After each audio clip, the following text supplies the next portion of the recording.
我家老母山刀，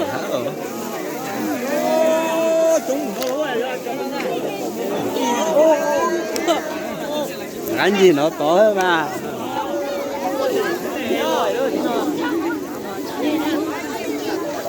Oh.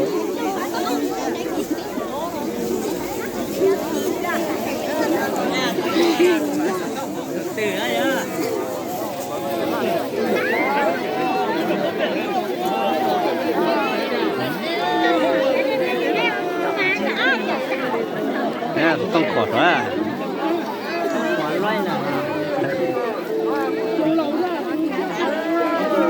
Đâu tại sao họ trong chưa lại đó ha. Trong lò tan thôi, trong lò tại tôi. Ô, bé cũng sợ tung ra lò. Bé cũng lấy con sợ tung thế.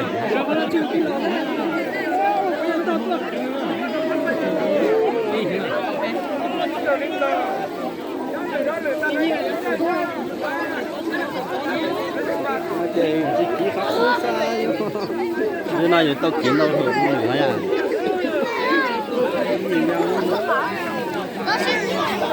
Chế té cho nhỏ là sẽ cay ta.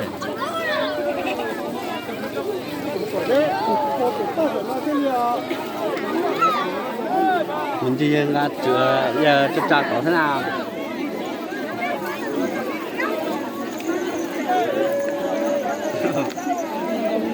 Không tràn ra.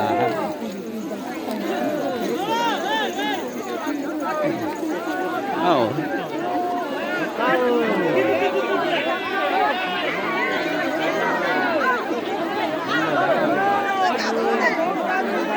Oh, là giờ tỏ đến lò.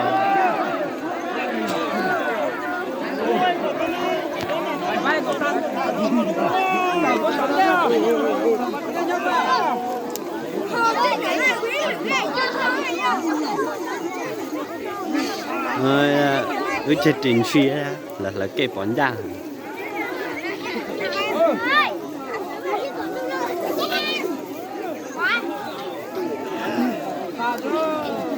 Cậu chỉ tay đi luôn, nó ăn gì rồi ha.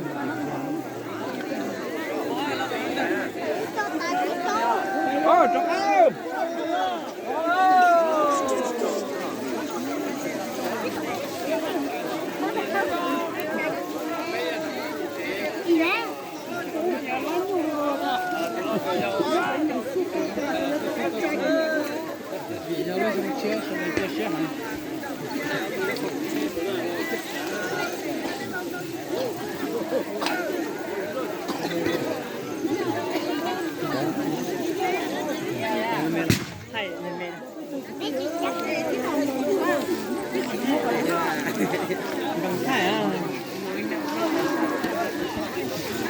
Lật cả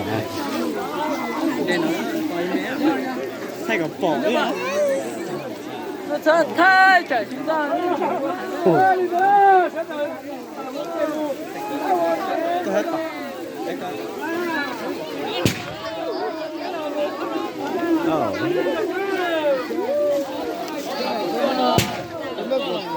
còn to lít đâu luôn.